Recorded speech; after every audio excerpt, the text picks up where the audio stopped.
semuanya, semoga dalam keadaan sehat. Kita akan mempelajari tentang reaksi eksoterm dan reaksi endoterm. Sebelum kita masuk ke materi yang tersebut, kita akan simak pertama kali penjelasan terkait sistem dan lingkungan. Mari kita simak. Sistem dan lingkungan. Sistem adalah bagian dari alam semesta yang dijadikan sebagai fokus pengamatan yang menyangkut perpindahan energi. Lingkungan adalah hal-hal di luar sistem yang membatasi sistem dan dapat memengaruhi sistem. Contoh sistem: larutan garam dalam gelas. Yang menjadi sistem di sini adalah larutan garam, sedangkan lingkungannya adalah gelas dan udara. Lingkungan di sini maksudnya adalah tempat terjadinya reaksi. Sistem dibagi menjadi 3, yaitu sistem terbuka, sistem tertutup, dan sistem terisolasi. Sistem terbuka adalah suatu sistem yang memungkinkan adanya perpindahan kalor dan zat atau energi antara lingkungan dengan sistem. Sistem tertutup suatu sistem di mana antara sistem dan lingkungan dapat terjadi perpindahan kalor, tetapi tidak terjadi pertukaran materi. Sistem terisolasi suatu sistem di mana tidak memungkinkan terjadinya perpindahan kalor dan materi antara sistem dan lingkungan. Berikut ini adalah ilustrasi tentang perbedaan antara sistem terbuka, sistem tertutup, dan sistem terisolasi. Kita perhatikan pada sistem terbuka terjadi perpindahan kalor maupun perpindahan materi. Dalam sistem tertutup hanya terjadi perpindahan kalor. Kalau sistem terisolasi tidak terjadi perpindahan kalor dan materi. Ilustrasi dalam kehidupan sehari-hari, misalnya saat kita memasak air, seperti ilustrasi di atas. Jadi selain kita merasakan panas, maka terjadi juga perpindahan materi. Air itu berubah wujudnya dari cair menjadi gas, yaitu berubah menjadi uap air. Sedangkan pada sistem tertutup, saat tertutup tidak terjadi pertukaran materi, hanya terjadi perubahan dan perpindahan kalor. Nah, misalkan kita sudah memasak air, kita masukkan ke dalam termos. Di dalam termos itu ada beberapa lapisan. Nah, itu di sini tidak terjadi pertukaran. Hai, Anda sudah mendengar penjelasan tentang sistem dan lingkungan.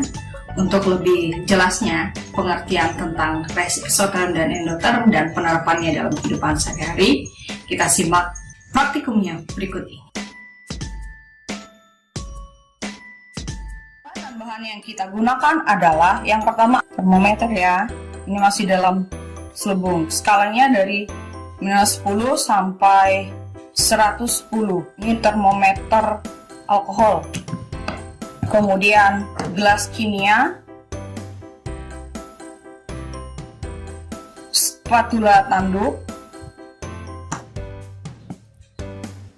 kemudian gelas ukur, dan pipet tetes. Bahan yang kita gunakan adalah cuka dapur 25%, kemudian soda kue.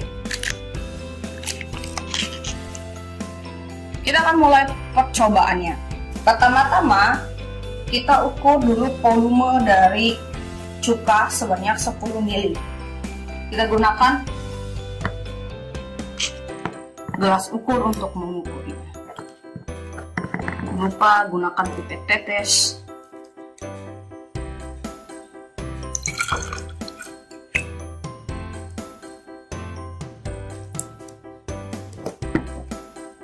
Ini sudah 10 ml.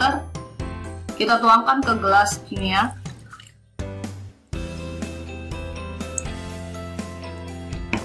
Kemudian kita ukur suhu dari larutan cuka sebelum direaksikan dengan soda kue tadi.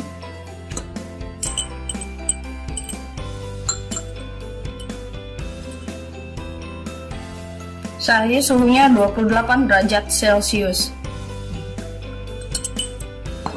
Kemudian kita tambahkan satu spatula penuh ya, karena kita tidak menggunakan timbangan. anak-anak dapat melakukan percobaan di rumah menggunakan bahan alat yang berada di rumah. Jadi dalam pembelajaran daring ini bisa dimanfaatkan jika siswa melakukan percobaan di rumah. Ini lumayan aman. Satu spatula kita lihat reaksi yang terjadi, kemudian itu kita ukur suhunya. Oke. Kan suhunya. Ini masih terjadi reaksi.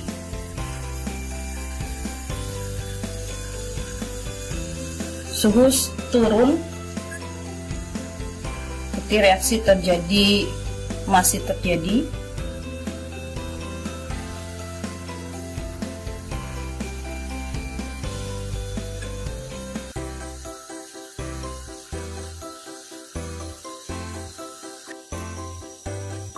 Suhu dari reaksi ini adalah 20 derajat Celcius. Nah, ini 20 derajat Celcius.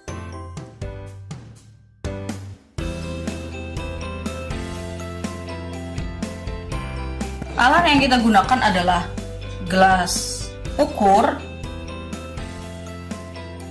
kemudian gelas kimia. Kalau misalnya tidak ada gelas kimia, bisa diganti dengan gelas plastik seperti ini. Jadi mudah untuk lakukan di rumah. Pipet tetes, kemudian ini termometer untuk mengukur suhu. Skalanya sama seperti yang kita gunakan tadi pada percobaan reaksi endoterm. Kemudian spatula, aluminium foil yang biasanya digunakan untuk kita membungkus makanan atau proses memanggang, itu bisa dicari. Ini sudah dipotong-potong seperti ini. Kemudian ini ada cairan pembersih, bisa mengandung HCl 17%. Oke, kita akan lakukan percobaannya. Pertama-tama kita ukur dulu cairan pembersihnya sebanyak 20 ml.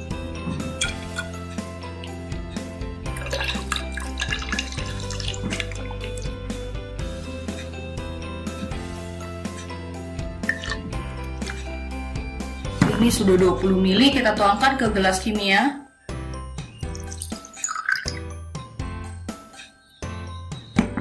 Kemudian kita ukur suhunya sebelum kita lakukan reaksi.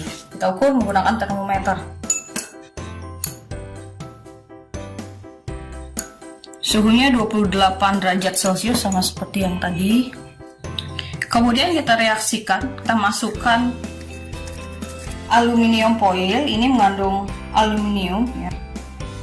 Ya, masukkan ke gelas kimia, kita perhatikan reaksi yang terjadi.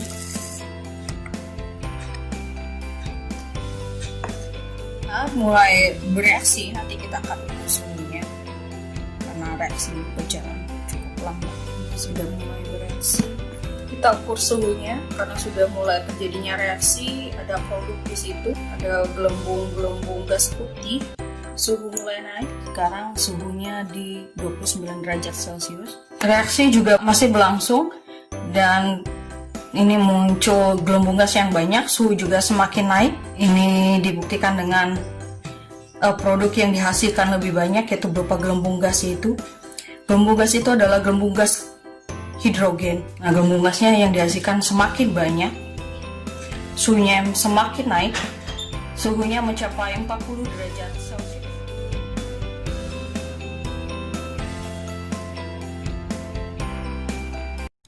Oke, kita akan membahas tentang hasil percobaan.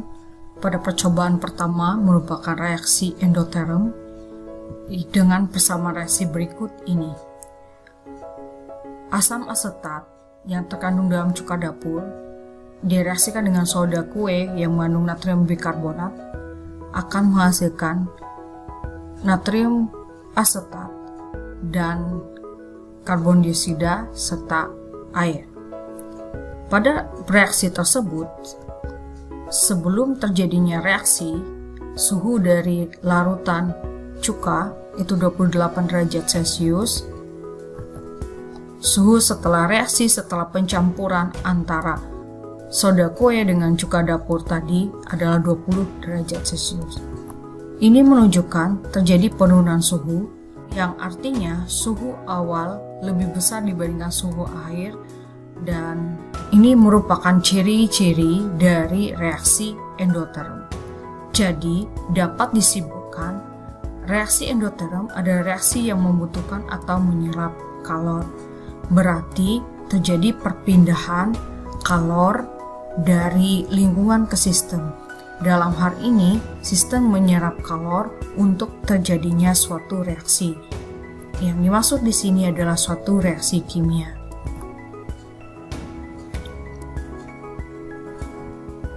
Percobaan kedua merupakan reaksi eksoterm. Reaksi antara aluminium dan cairan pembersih yang mengandung asam klorida 17% akan menghasilkan produk aluminium klorida dan gas hidrogen. Suhu sebelum reaksi itu 28 derajat Celcius. Setelah terjadinya reaksi, terjadi peningkatan suhu sebesar 12 derajat Celcius. Hal ini membuktikan bahwa dalam reaksi ini ada pelepasan kalor. Dapat disimpulkan bahwa reaksi eksoterm reaksi yang dapat membebaskan kalor yang ditandai dengan kenaikan suhu. Artinya energi itu atau kalor itu dilepaskan ke lingkungan. Karena dalam persamaan reaksi tadi dalam keadaan terbuka, artinya di situ terjadi pertukaran materi juga yang dilepas hidrogen. Berikut ini adalah arah perpindahan kalor pada reaksi eksoterm. Pada reaksi eksoterm, kalor itu dilepaskan ke lingkungan. Delta H reaksi untuk reaksi eksoterm itu delta H-nya berharga negatif. Perubahan entalpi reaksi eksoterm dan reaksi endoterm jika digambarkan dengan diagram reaksi akan nampak seperti ini. Reaksi eksoterm menunjukkan delta H produk lebih kecil dibandingkan delta H reaktan, sehingga hasil delta H-nya berharga negatif. Kemudian untuk reaksi endoterm, delta H produknya lebih besar dibandingkan delta H reaktan. Ini membuktikan bahwa delta H-nya berharga positif. Nah, ini menunjukkan bahwa pada reaksi eksoterm terjadi perpindahan kalor, terjadi pelepasan kalor dari sistem ke lingkungan. Pada reaksi endoterm terjadi perpindahan kalor dari lingkungan ke sistem, artinya dia menyerap. Anda telah menyimak penjelasan tentang reaksi eksoterm dan reaksi endoterm. Jika ada pertanyaan, anak-anak bisa menuliskan di kolom komentar. Sekian pembelajaran kita kali ini. Terima kasih, sampai jumpa di pertemuan berikutnya.